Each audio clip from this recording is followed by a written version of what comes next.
Welcome back, kindergartners. Here we are ready to make our own snails today. And so what we're going to be doing is I want you to be using some really good scissor skills and some really good gluing skills today. So those are two art skills I want you to think about. And we're going to explore that by making our own snail. Now, Matisse's snail was very difficult. Both of them actually were very difficult to find, and I want mine to feel more obvious. So what I want to do is create a spiral on my page that's very obvious.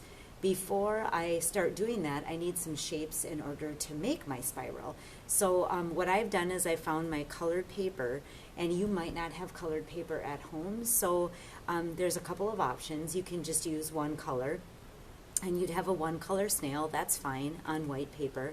You could take crayons or markers or paint and just take small bits of paper, small pieces of paper, and paint and color them or paint them different colors just like Matisse did. I think that's so cool because then you can make your own colors. You don't have, this is my pile to choose from, this is all I get unless I make my own.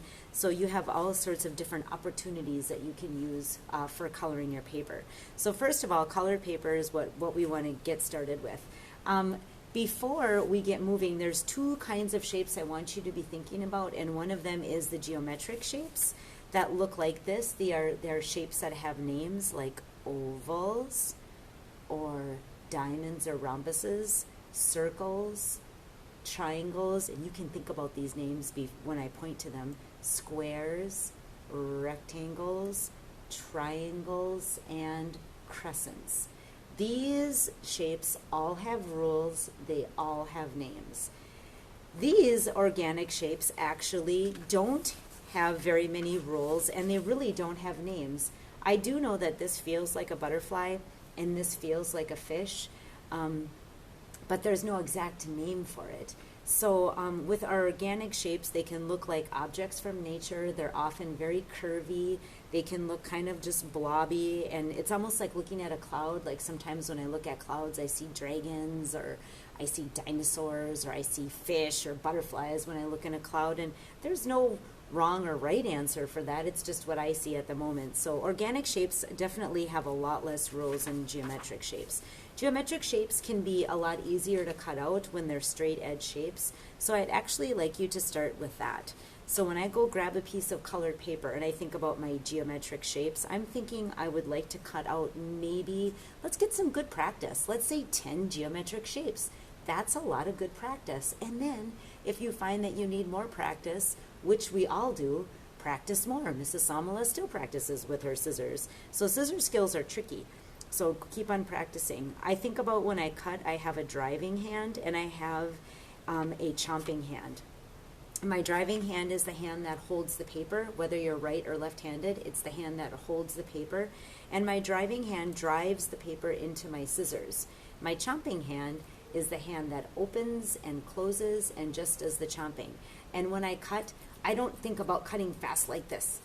This stresses me out. I think about just slow cuts that are relaxed. And then when I drive my scissors in, I get more control. So often I'll just put my elbow on the table or I'll lean on the table so I don't get this chomping hand trying to cut or try to move around like this. It just gets too wild. So I just drive my paper, open slowly, drive my paper, close slowly, and I've got a really long rectangle, which is kind of exciting. I'm going to chomp this rectangle into a square. And I think I want another square. I'm going to grab another square. So I have two squares and a rectangle. Ooh, I like that. I already have 3 shapes and I've barely done any cuts. Oh my goodness, this is wild. So if I make another long rectangle, check this out. I just decided what I'd like to do. I want to turn this into a square, and then I'm going to cut side to side, and I'm going to turn the square into 2 triangles.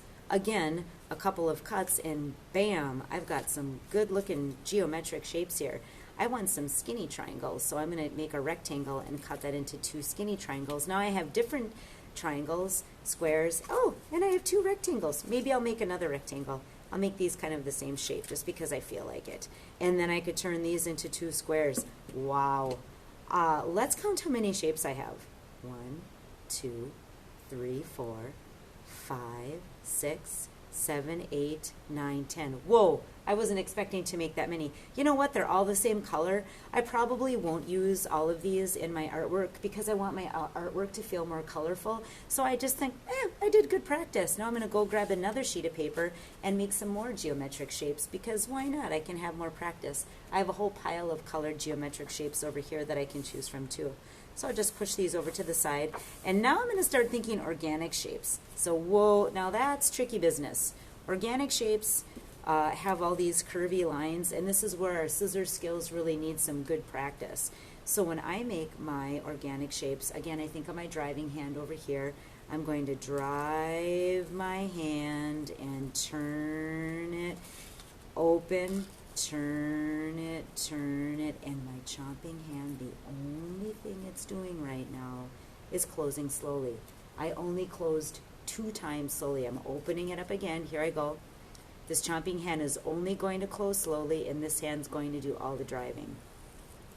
Come over here, slowly closing, and as I'm slowly closing, I open up again, and then I turn and turn.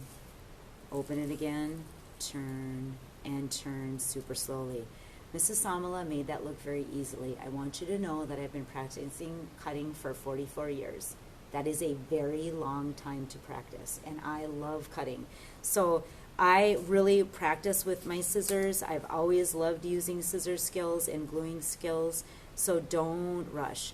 The one thing I will say is this. When you're cutting, I don't want you to take your scissors and go, do a nice curve and then all of a sudden start doing this bad habit where your chomping hand starts to turn and then you're trying to chomp backwards, because all you're going to get is cuts that are out of control and that look like that.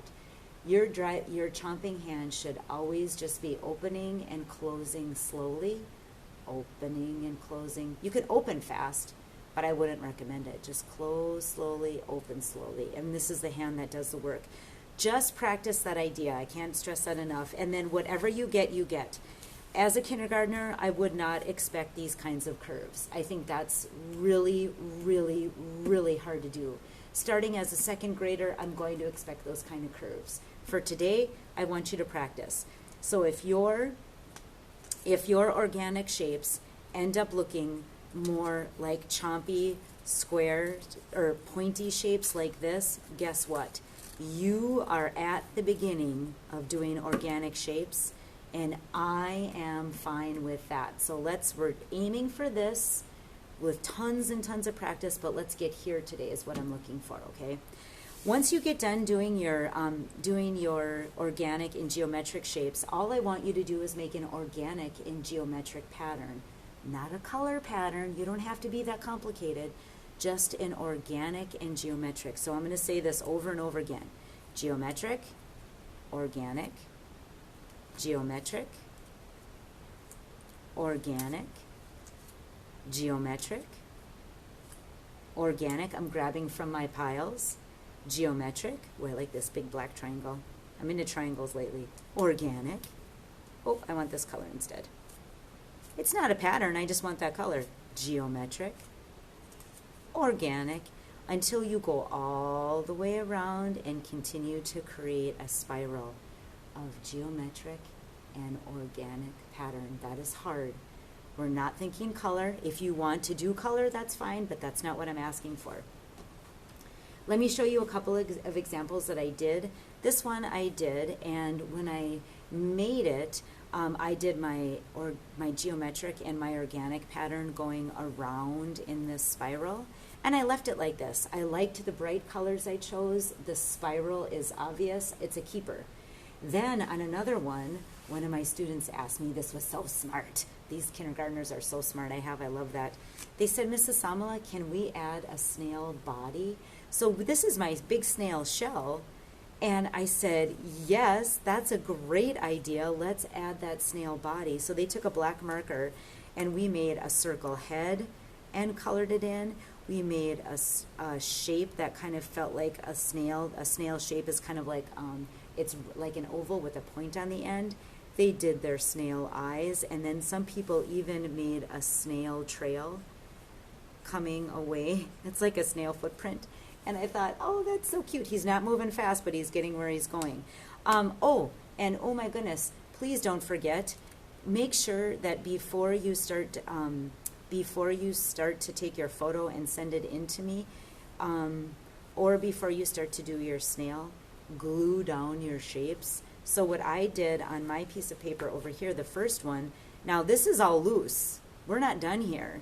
I'd like you to use your glue skills, and what I did is I would just pick up, starting at the end, I'd pick up one, I'd put dot, dot, not a lot. Actually, on these, all you need is one drop of glue. This is a super light piece of paper. I have very strong glue. I don't need to worry about putting on big globs and have them squishing everywhere. I just grab it, one dot of glue, and go, and I'm done. So, scissor skills, gluing skills, organic and geometric shapes, and hopefully we can make some cute little snails that are colorful and abstract running across our papers. Awesome. Thank you for watching, kindergarten friends, and we'll see you next time. Bye.